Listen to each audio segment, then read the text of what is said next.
Assalamualaikum. Hari ni Cikgu Hafizah nak kongsi berkaitan dengan transformasi diri. Nak tak mengubah diri jadi orang yang lebih baik? Nak tak transform diri kita to be a better person?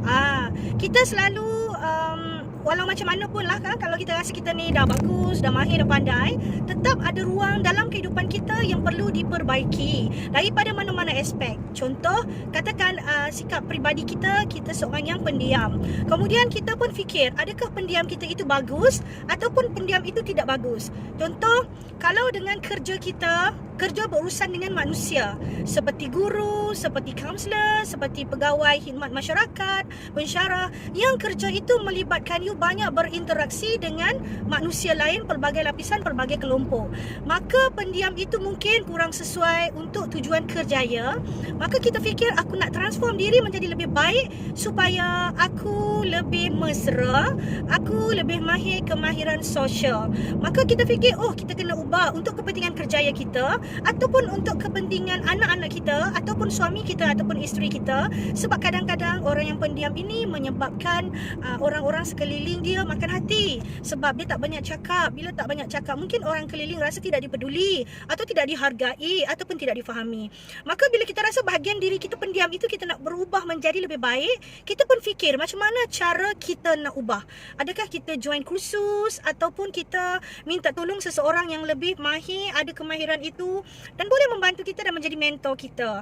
Ataupun kita mungkin cari guru kita, ataupun kita berbincang dengan mak ayah ataupun kakak abang kita, ya. Jadi, apa kuncinya bagi transformasi diri, ataupun kita nak transform ourselves to be a better person, to become a better person? Yang pertama adalah cari apa yang kurang, apa yang lemah dalam diri kita, dari segi sikap, dari segi nilai, dari segi kemahiran, dari segi ilmu contohnya. Maka bila kita dah tahu nilai yang kita nak baiki, atau kemahiran yang kita nak baiki, nak ubah, ataupun sikap kita, apa yang kita kena buat adalah kita kena tanya diri kita, yang kita nak ubah itu apa kebaikannya. Kemudian yang ketiga, kita kena cari bagaimana cara kita nak ubah ataupun nak baiki. Satu lagi, contoh Cikgu Hafizah nak kongsi, kita nak ubah diri kita, nak transform diri kita menjadi orang yang lebih baik dari segi kemahiran komunikasi.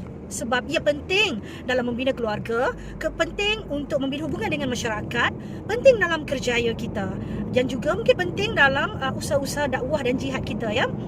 Maka bila kita tengok, level kemahiran komunikasi kita rendah ataupun sederhana, kita nak transform diri kita to be a better person, kita nak meningkatkan kemahiran itu, kita kena tahu apa caranya.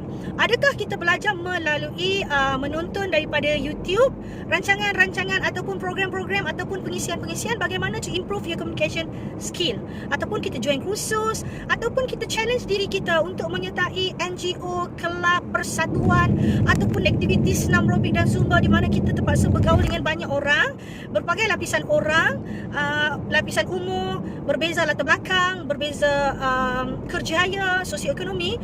Maka dia mencabar kita untuk belajar berkomunikasi dengan pelbagai cara yang lebih harmoni. Apa intonasi yang digunakan, apa perkataan yang sepatut kita guna, tak sepatut kita guna, bagaimana cara kita nak berkomunikasi secara lisan ataupun bukan lisan, dengan body language, dengan mimik muka, melalui audio ataupun melalui media sosial, tulisan dan sebagainya, ya. So kita tahu apa yang kita kena buat dan kita ambil tindakan. Yang paling penting adalah langkah yang pertama, kena pasti dulu apa bahagian yang kita nak perbaiki dalam diri kita. Yang kedua, kena tahu apa tujuannya dan manfaatnya. Dan yang ketiga, kena ambil tahu bagaimana cara. Dan insya-Allah kita pun mulakan usaha kita untuk transformasi diri to be a better person. InsyaAllah, mudah-mudahan Allah memudahkan laluan anda semua untuk menjadi orang yang lebih baik dari semasa ke semasa. Assalamualaikum.